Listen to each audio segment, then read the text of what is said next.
Hello guys! Hello! This is for Aries. Aries, welcome dito sa aking channel. Kapalaran 888, welcome! Alamin natin kung anong messages, vibration, gabay energy para sa inyong lahat, Aries. This is general reading, so I hope na makuha mo yung message for the month of December, Aries. Merry Christmas sa inyong lahat. Okay, Aries.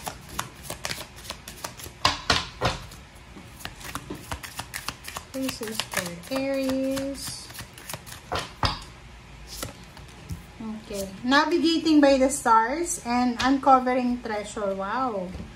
So, dito Aries, ngayong buwan ng December, kung ano man itong pinaplano mo or may isip mo, it's either gusto mong lumipat ng bahay, gusto mong mag-career change, career move, sinasabi ng baraha sa'yo dito, like for example, makaka-discover ka ng isang company na pwede mong lipatan, makaka-discover ka ng isang lugar na pwede mong puntahan.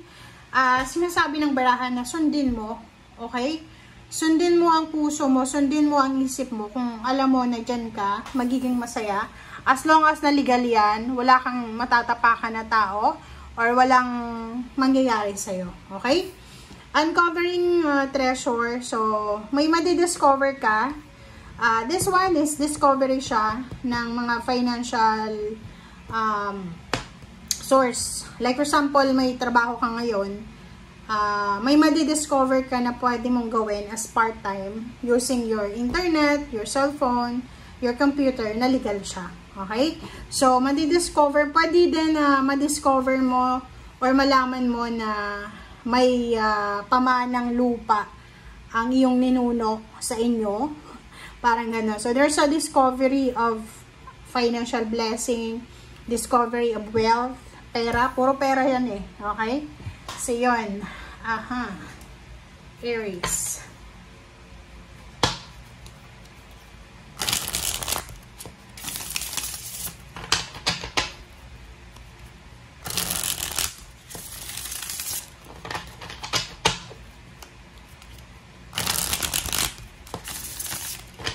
Aries.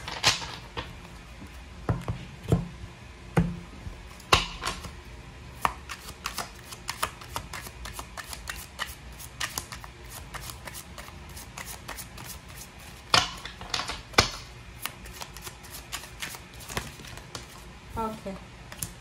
Two of Wands, Aries. So, this is duality. Meron ditong Aries na medyo nahihirapan ka na magdesisyon. It's either choices siya. Nakatingin ka sa malayo eh. Parang decision making to. Mag-iisip ka ngayong taon ng 2026 kung ano ba yung pwede kong gawin simula ngayong January. Parang ganun. So, you're torn between two relationship, two love life, two careers, parang ganun. Or maybe dalawang bansa ang pinag-iisipan mo pwedeng puntahan. Or dalawang bahay, dalawang lupa na gusto mong bilhin, parang gano'n. So, nahihirapan ka or mahihirapan ka na mag-decide kung ano yung pipiliin mo.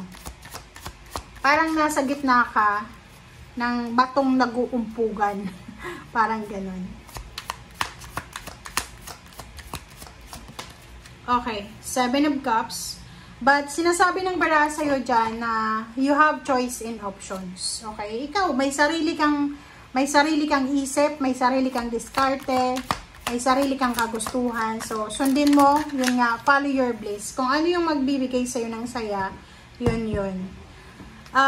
Nakikita ko sa'yo dito, there's an Aries na nag-aantay ng pera. It's either job offer siya, ano pa ba yan? Inheritance nga. Lump sum of money, opening ng business, opening ng company, last payment, 13-month pay, bonuses, ano ba yan? 3 of Wands. So, yung 3 of Wands na to, yun, you're waiting eh. 1, 2, 3, 4. 4 cards. Tingnan mo. Okay, tingnan nyo guys. I-zoom nyo. Puro waiting siya. You're waiting eh. You're waiting for money. You're waiting for a decision. You're waiting for the time. Parang, naghihintay ka ng oras para makapag-desisyon ka. And nasa Queen of Cups ka, so parang sinasabi ng barahan na reverse siya. Habang naghihintay tayo, 'di ba? Which is tao ka lang. Okay, pag tao lang tayo, since tao lang tayo, mabilis tayong mairita, maging agresibo, lalo na kung yung inihintay mo ang tagal, 'di ba? Sa chat nga, 'di ba? Halimbawa nag-chat ka lang tapos ang tagal ng reply, maiinis ka na. So sa'yo, maybe you're waiting for a job offer, visa, contract signing, parang ganon, or for something na hindi ka makapag-desisyon ngayon kasi naghihintay ka. Alright, so 5 of Swords, sinasabi ng baraha sa'yo dito na baka kailangan mo nang i-give up kung ano yung mga bagay-bagay na yan na ang tagal mo nang hinihintay pero hindi pa rin dumarating. Okay, so 5 of Swords, may kailangan kang i-give up, may kailangan kang alisin, may kailangan kang i-let go, may kailangan kang kalimutan, para sa kung ano man yan na hinihintay mo. Hierophant, sinasabi ng baraha sa'yo na maghanap ka daw ngayong December na to. Maghanap ka ng mga tao na pwedeng makatulong sa'yo.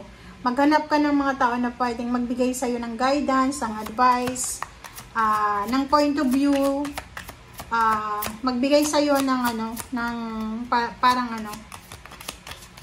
tulong, parang ganun. Maghanap ka ng mga taong pwedeng maging mentor mo. Yung mentor talaga guys, na talagang may concern sa'yo. Hindi, may mga mentor kasi na walang pakialam eh. Diba? Page of Swords, sinasabi ng baraha sa'yo dito na yun, huwag tayong masyadong magpapaniwala sa kung anong mga balita. Kahit nga sa social media ngayon, mahirap, diba? Mahirap magtiwala kasi ang daming fake news. Okay? So, kailangan mong kailangan mong pag-isipang mabuti ang lahat ng mga naririnig mo. Alright. Okay, so 6 of Cups, this is about your past. Move forward ka na, 9 of Cups. So, yun, sinasabi ng baraha sa'yo dito na yung mga Aries dito, if you're an Aries na hindi ka pa rin nakaka-move on sa traumatic mong experience sa past, sinasabi ng baraha sa'yo na oras na para kalimutan mo na. Kasi parang halimbawa, nakaranas ka ng traumatic experience last year or few years ago, until now hindi ka nakaka-move on kasi, di ba, parang bangungot siya sa buhay mo. So, sinasabi ng baraha sa'yo na as much as possible daw, kailangan mo nang mag-move on. Okay? Okay lang na paminsan-minsan maisip natin kung ano yung nangyari sa atin dati. But hindi to the point na yun na talaga yung palaging naiisip mo. Okay? And 6 of Cups, sinasabi ng baraha sa'yo na this December, mayroon kang maiisip or mayroon kang i-reminisce, diba? Reminiscing of your past. Yung mga masasaya na nangyari sa buhay mo sa past. Like for example, yung mga panahon na sobrang stable ka pa sa pera or sa relationship, parang ganun. Yung mga taong patay na naging masaya yung relationship sa'yo, may isip mo sila lalo na pagdating ng Pasko or New Year. Okay? So, thank you guys for watching. Bye!